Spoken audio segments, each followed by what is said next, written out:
চলচ্চিত্রের শুরুটা হয় কলম্বিয়া শহরকে দেখানোর মধ্য দিয়ে, যেখানে আমাদের দুটি গ্যাংস্টারের বৈঠক দেখানো হয়। এদের মধ্যে একজনের নাম ডন লুইস আর অন্যজনের নাম ফ্যাবিও। এই বৈঠকে ফ্যাবিও জানায় যে সে এখন এই গ্যাংস্টার জীবনযাপন থেকে ক্লান্ত হয়ে পড়েছে, তাই সে এটি ছেড়ে দিতে চায়। এরপর ফ্যাবিও ডন লুইসকে সমস্ত তথ্য দিয়ে বলে যে এখন থেকে সে আর তার সাথে কাজ করবে না। এই কথা বলে সে সেখান থেকে চলে যায়। এরপর ডন লুইস তার সঙ্গীদের বলে যে তাকে মেরে ফেলো, কিন্তু ডনের এই অভিসন্ধি সম্পর্কে ফ্যাবিও আগে থেকেই জানে, তাই সে দ্রুত বাড়িতে ফিরতে বলে।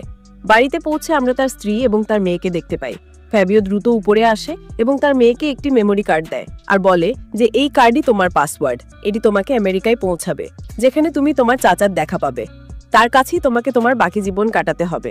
আসলে নিচে ডন লুইসের লোকেরা ফ্যাবিওকে মারতে এসেছিল, তাই ফ্যাবিও তার মেয়েকে তার মায়ের নেকলেস দেয়। কিন্তু যেই তারা দরজার কাছে যায় সেই লোকেরাই তাদের ওপর হামলা করে। এই হামলায় ফ্যাবিওর স্ত্রীকে তারা মেরে ফেলে। তার মেয়ে তাকে মরতে দেখেও কিছু করতে পারে না। কিছুক্ষণ পর তারা ফ্যাবিওকেও মেরে ফেলে। এরপর হত্যাকারীরা ভেতরে আসে, কিন্তু তখনও মেয়েটির মুখে কোনো ভয় ছিল না। তখনই মার্কো নামের একজন গ্যাংস্টার ভেতরে এসে ক্যাটেলিয়ার সাথে কথা বলতে শুরু করে। কথায় কথায় সে তার কাছ থেকে সেই মেমোরি কার্ডটি চায়, কিন্তু এর মধ্যে মেয়েটি সুযোগ বুঝে টেবিলের নিচে রাখা ছোরা বের করে তার হাতে ঢুকিয়ে দেয় আর দ্রুত জানালা দিয়ে লাফিয়ে পালিয়ে যায়। তারপর একটি স্ল্যাবের নিচে দাঁড়িয়ে পড়ে। ওপর থেকে একজন লোক গুলি করছিল, কিন্তু মেয়েটি আড়ালে ছিল। এরপর সে তার বাবার দেওয়া কার্ডটি মুখে লুকিয়ে ফেলে আর দ্রুত নিচে লাফিয়ে পালাতে শুরু করে। সে এমনভাবে লাফিয়ে লাফিয়ে দৌড়াচ্ছিল যেন তার সবকিছুতেই অভিজ্ঞতা আছে। কিন্তু হত্যাকারীরা তখনও তার পিছু নিয়েছিল। তাদের থেকে বাঁচতে সে একটি নর্দমায় ঝাঁপিয়ে পড়ে, আর শত্রুরা নর্দমার ভেতরে গুলি চালাচ্ছিল। তারা অনুমানও করতে পারেনি যে এই মেয়েটিকে পালাতে দেওয়া তাদের জন্য কতটা ভারী পড়তে পারে। এরপর ক্যাটেলিয়া দূতাবাসে পৌঁছে সেখানকার কর্মকর্তার সাথে দেখা করে। তাকে সেই কার্ডটি দেয় যার বিনিময়ে সে তাকে আমেরিকায় পাঠানোর জন্য প্রস্তুত হয়। আর এখন ক্যাটেলিয়া আমেরিকায় পৌঁছে যায়, যেখানে পৌঁছে তাকে অল্প কিছু টাকা দেওয়া হয়। এরপর সরকার তাকে চাইল্ড কেয়ারে রাখার সিদ্ধান্ত নেয়, যেখানে তার যত্ন নেওয়া হবে। কিন্তু ক্যাটেলিয়া যেই সুযোগ পায় সেখান থেকেও পালিয়ে যায়, কারণ এখন তাকে শিকাগো যেতে হবে, যেখানে তাকে তার চাচার সাথে দেখা করতে হবে, যার সম্পর্কে তার বাবা তাকে জানিয়েছিল। এবং কিছুদিনের সফরের পর সে শিকাগো পৌঁছায়। সেখানে পৌঁছে সে একজন লোককে তার বাবার দেওয়া চিঠিটি দেয়। এরপর সেই লোকটি ক্যাটেলিয়াকে তার চাচার কাছে নিয়ে যায়, যার নাম এমিলিও। মেয়েটি তার চাচাকে দেখে আবেগাপ্লুত হয়ে কেঁদে ওঠে। এতক্ষণ সে একবারও কাঁদেনি। এখন এতক্ষণ পর সে তার আপন কাউকে দেখেছে, তাই তার চোখের জল থামছিল না। এমিলিও তাকে বাড়িতে নিয়ে যায় এবং সারা রাত ঘুমানোর পর ক্যাটেলিয়া সকালে উঠে জিজ্ঞাসা করে যে সে যে ঘরে ঘুমিয়েছিল সেটা কার ঘর ছিল। এর জবাবে চাচা জানায় যে সেটা তার ছেলের ঘর ছিল, যে এখন আর এই দুনিয়াতে নেই। এরপর সে ক্যাটেলিয়ার আঁকা ছবি দেখে এবং বলে যে বেটি, তুমি কি একজন চিত্রশিল্পী হতে চাও? এর জবাবে মেয়েটি বলে যে না, সে একজন হিটম্যান হতে চায়, যাতে সে তার বাবা মায়ের মৃত্যুর প্রতিশোধ নিতে পারে। কিন্তু পরের দিন চাচা তাকে স্কুলে নিয়ে আসে, যেখানে সে তার ভর্তি করাতে এসেছিল। কিন্তু বাইরে এসে মেয়েটি চাচাকে বলে যে সে তাকে বলেছিল যে সে একজন হিটম্যান হতে চায়, তাকে স্কুলে যেতে হবে না। এর জবাবে চাচা বলে যে তাকে একজন চালাক হিটম্যান হওয়ার জন্য স্কুলে পড়াশোনা করতে হবে। এরপর সে তার সামনে ব্যাগ এবং তার বন্দুক রাখে। এর জবাবে মেয়েটি ব্যাগটি তুলে নেয়। এখন 15 বছর পর যখন দুজন পুলিশ তাদের গাড়িতে বসে খাবার খাচ্ছিল, তখনই একটি গাড়ি এসে তাদের সাথে ধাক্কা খায়। সেই গাড়ি থেকে একটি মাতাল কিন্তু স্টাইলিশ মহিলা বেরিয়ে আসে। পুলিশ তাকে ধরে এবং তার গলায় ঝুলানো হার দেখে তাকে চিনতে পারে যে এই সেই মেয়েটি ক্যাটেলিয়া। এরপর পুলিশ তাকে জেলে নিয়ে যায়, যা ছিল ক্যাটেলিয়ার পরিকল্পনার অংশ, কারণ সে সেই রাতেই একজন বন্দীকে হত্যা করতে চেয়েছিল। জেলে আসার পর রাতের অন্ধকারে সে পোশাক পরিবর্তন করে। এরপর একটি হেয়ারপিন দিয়ে জেলের কক্ষের দরজা খোলে। তারপর দেয়ালের মনিটরটি সরিয়ে দেয়। একটি চামচ আর এক গ্লাস পানি নিয়ে সে বিদ্যুতের কক্ষের দিকে যায়। সে প্রথমে ভেন্টিলেশন খোলে এবং তারপর বিদ্যুতের সুইচে চামচ আটকে দেয়। এরপর সে গ্লাসে একটি ছোট ছিদ্র করে যাতে পানি ধীরে ধীরে পড়ে এবং একটি টাইমারের মতো কাজ করে। এরপরে সে ভেন্টিলেশনে উঠে যায় এবং ঘুরন্ত পাখার কাছে অপেক্ষা করতে থাকে। যেই পানি চামচের উপর পড়ে এবং বিদ্যুতের তারে পড়ে, বিদ্যুৎ চলে যায় এবং পাখা থেমে যায়। সেই সুযোগের সদ্ব্যবহার করে ভেতরে ঢুকে পড়ে। একই সময় যে পুলিশটি বন্দির উপর নজর রাখছিল সে ওয়াশরুমে চলে যায়। ক্যাটেলিয়া হঠাৎ তার পেছন থেকে এসে তাকে লাথি মেরে ফেলে যায়। এরপর সে সেই পুলিশটিকে ক্যামেরা পর্যন্ত টেনে আনে এবং শত্রু সেলে পৌঁছে তাকে বন্দুক দেখিয়ে ভয় দেখায়। তার শার্ট খুলে তাকে গুলি করে দেয়। গুলির শব্দ শুনে যখন বাকি পুলিশ দৌড়ে আসে, তখন তারা সেখানে কেবল একজন বিচলিত পুলিশকে পায়, যার হাতে বন্দুক ছিল। ছাদের উপর ক্যাটেলিয়ার পিছু নেওয়া পুলিশদের থেকে বাঁচতে সেই বিল্ডিংয়ের রেলিং থেকে ঝুলে পড়ে আর দ্রুত নিজের সেলে এসে দ্রুত ছদ্মবেশ পরিবর্তন করে নেয়। পুলিশের তদন্তের সময় সে সবাইকে ধোঁকা দিতে সফল হয়। পরের দিন সকালে আমরা দেখি যে এসবিআই এর একটি দল সেখানে আসে, যাতে আসলে কি ঘটেছে তা জানা যায়। এই দলের সাথে একজন বিশেষ এজেন্টও থাকে যার নাম জেমস রস। জেমস যেই ভেতরে আসে সবকিছু মনোযোগ দিয়ে দেখতে শুরু করে। সবার প্রথমে সে লাশের কাছে যায় এবং দেখে যে হত্যার আগে হত্যাকারী শরীরে কিছু অঙ্কন করেছে। এটি দেখে জেমস বুঝতে পারে যে এই অঙ্কন সে আগেও অনেকবার দেখেছে, কারণ যখনই ক্যাটেলিয়া কাউকে হত্যা করে তখনই সে এই অঙ্কন শরীরে আঁকে। জেমস চিন্তায় পড়ে যায় এবং বলে যে এই জায়গায় যারা এসেছে এবং গেছে আমি সবার বিস্তারিত তথ্য চাই। ঠিক সেই মুহূর্তে আমরা ক্যাটেলিয়াকে দেখি যে সেখান থেকে বেরিয়ে আসে এবং একটি কল করে, নিশ্চিত হতে যে সেই লোকটি মরেছে কিনা এবং টাকা পাওয়া গেছে কিনা। এরপর জেমস সবাইকে জানায় যে তারা ক্যাটেলিয়া সম্পর্কে খুব বেশি কিছু জানে না, কিন্তু এটি অবশ্যই জানে যে গত 7 বছরে 22টি খুন হয়েছে এবং প্রতিটি খুনের পরেই একই অঙ্কন শরীরে আঁকা হয়েছে। জেমসের সন্দেহ হয় যে ক্যাটেলিয়া কাউকে কোনো বার্তা দিতে চায়, তাই সে চায় যে এটি গণমাধ্যমে প্রকাশ করা হোক। এই খবরটি আরেক এজেন্ট রিচার্ডের কাছেও পৌঁছায়। রিচার্ড সংবাদপত্র নিয়ে লুইসের কাছে যায়। যেই লুইস এই অঙ্কন দেখে তার সব মনে পড়ে যায়। সে রিচার্ডকে বলে যে যদি তুমি এই হত্যাকারীকে খুঁজে না পাও তাহলে আমি তোমাকে টাকা দেওয়া বন্ধ করে দেব।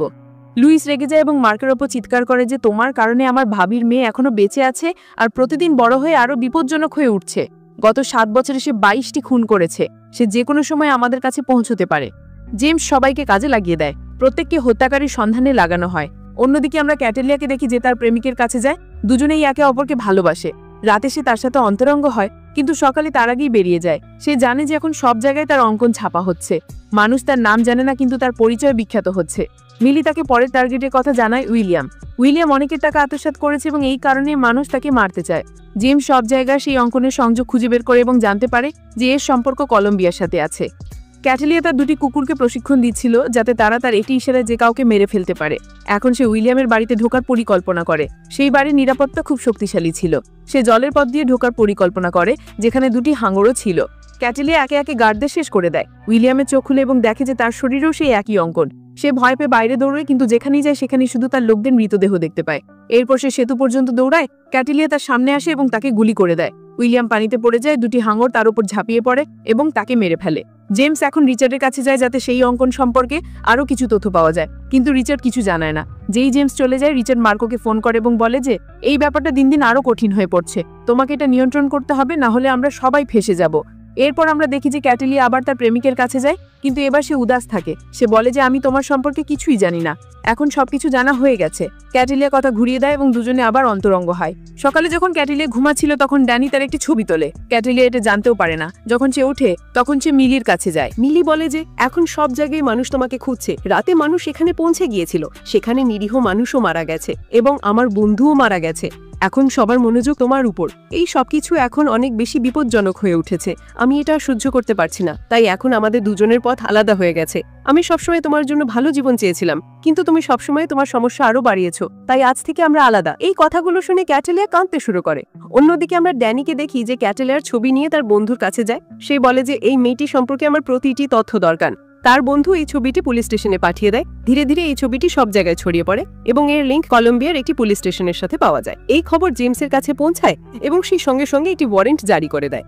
সে অনুমান করে যে যদি সেই মেয়েটিকে ধরতে পারে তাহলে আরো কিছু জানতে পারবে। এই সময় ক্যাটেলিয়া ড্যানিকে ফোন করে এবং বলে যে সে তার সাথে আবার দেখা করতে চায়। সে বলে যে যখন তুমি সকালে ঘুমাচ্ছিলে তখন আমি তোমার একটি ছবি তুলেছিলাম আর আমার বন্ধুকে দিয়েছিলাম যাতে তোমার সম্পর্কে কিছু জানতে পারে। এই কথা শুনে ক্যাটেলিয়া অবাক হয়ে যায়। সে সঙ্গে সঙ্গে তার বাড়ির সব ক্যামেরা চেক করে। তখন সে অনুভব করে যে তার বাড়ির বাইরে অনেক লোক এসে গেছে, সবাই পুলিশ। সে পালানোর প্রস্তুতি নেয়। তার দরজায় বোমা সেট করে এবং স্নাইপার রাইফেল নিয়ে ছাদে চলে যায়। পুলিশ দরজার কাছে পৌঁছায়, কিন্তু দরজা খোলার আগে একটি বড় বিস্ফোরণ ঘটে। ক্যাটেলিয়া সব ক্যামেরা নষ্ট করে দেয় এবং লিফটের ভেতরে না গিয়ে লিফটের দড়ি দিয়ে নিচে নেমে যায়। পুলিশ এদিক ওদিক হয়ে যায় এবং সে এর সুযোগ নিয়ে সেখান থেকে বেরিয়ে যায়। কিন্তু যেই সে মিলিয়নের বাড়িতে পৌঁছায় দেখে যে সব জায়গায় মৃত্যুর দৃশ্য। তার মৃত্যুর আগে তাকে প্রচন্ড নির্যাতন করা হয়েছিল। আরও একবার তার পুরো পরিবার শেষ হয়ে যায়। সে মিলিয়নকে বারবার ক্ষমা চায় যে তার আগেই তার কথা মেনে নেওয়া উচিত ছিল। সে বলে আমার ভুলের কারণে এত মানুষ মারা গেছে, কিন্তু এখন আমি থামবো না, এখন সবাইকে শেষ করে দেব। এই সময় আমরা জেমসকে দেখি যে তার বাড়িতে ফিরে আসে। যেই সে ভেতরে যায় তার সামনে ক্যাটেলিয়া দাঁড়িয়ে থাকে। সে জেমসের ওপর বন্দুক করে থাকে। সে জেমসকে লুইসের একটি ছবি দেখায় এবং বলে আমাকে একে মারতে হবে, কিন্তু সিআইএ তার সুরক্ষা দিচ্ছে। আমার তোমার সাহায্য চাই। যদি তুমি সাহায্য না করো তাহলে আমি তোমার পুরো পরিবার শেষ করে দেব, যেমন আমারটা করা হয়েছিল। এই কথা বলে সে চলে যায়। জেমস সঙ্গে সঙ্গে সঙ্গে লুইসের অবস্থান জানার চেষ্টা করে। পরের দিন সে একজন লোকের কাছে যায় এবং বলে যে তার লুইস সম্পর্কে কিছু তথ্য দরকার, কিন্তু সেই লোকই কিছু জানায় না। তখনই আমরা দেখি ক্যাটেলিয়া অন্য একটি বিল্ডিং এ স্নাইপার রাইফেল নিয়ে প্রস্তুত হয়ে বসে আছে। সে সেই লোকটির পাশের দেয়ালে গুলি করে। জেমস বলে, যদি ঠিকানা না বলো তাহলে পরের গুলি তোমার মাথায় লাগবে। লোকটি ভয় পেয়ে ঠিকানা বলে দেয়। যখন ক্যাটেলিয়া ঠিকানা পায়, সে তার সমস্ত অস্ত্র সংগ্রহ করে, তার দুটি কুকুর সাথে নেয় এবং বেরিয়ে পড়ে। অন্যদিকে মার্কোও জানতে পারে যে ক্যাটেলিয়া সেই দিকে আসছে। সে সঙ্গে সঙ্গে সবাইকে সতর্ক করে, কিন্তু কেউ কিছু করার আগে ক্যাটেলিয়া দেয়াল ভেঙে ভেতরে ঢুকে পড়ে। চারদিকে গুলি চলতে থাকে, কেউ কিছু বোঝার সুযোগ পায় না। মার্কো লুইসকে নিয়ে পালাতে শুরু করে, কিন্তু ক্যাটেলিয়া পথে যত মানুষ তার সামনে আসে সবাইকে মেরে ফেলে। মার্কো এবং লুইস দেখে যে তাদের সব লোক একে একে মারা যাচ্ছে। তখনই মার্কো ক্যাটেলিয়ার দিকে একটি গ্রেনেড ছুড়ে, সেখানে একটি বড় বিস্ফোরণ হয়। তাদের মনে হয় যে ক্যাটেলিয়া মারা গেছে, কিন্তু সে অন্য দিক থেকে আবার চলে আসে। সে সব মানুষকে মারতে শুরু করে। মার্কো লুইসকে নিয়ে পালায়, কিন্তু ক্যাটেলিয়া তার সামনে চলে আসে। দুজনের মধ্যে একটি জবরদস্ত লড়াই হয়। মার্কো একজন ভালো যোদ্ধা, কিন্তু ক্যাটেলিয়ার সামনে টিকতে পারে না। সে প্রথমে তার হাত পা ভেঙে দেয়, এরপর তার গলায় ছুরি ঢুকিয়ে দেয়। মার্কো ছটফট করে মারা যায়, কিন্তু লুইস এর মধ্যে পালিয়ে যায়। সে নিচে পার্কিং এ যায়, নিজের গাড়িতে বসে এবং পুরো গতিতে বেরিয়ে যায়। যাবার সময় সে ক্যাটেলিয়াকে ফোন করে এবং বলে যে আমি তোমাকে দ্রুত মরিয়ে দেব, তুমি জানো না যে আমার ক্ষমতা কত দূর। সে বলে, আমি তোমার গাড়িতে দুটি কুকুর রেখে গেছি। তখনই সে দুটি কুকুর লুইসের ওপর ঝাঁপিয়ে পড়ে এবং তাকে কামড়ে কামড়ে মেরে ফেলে।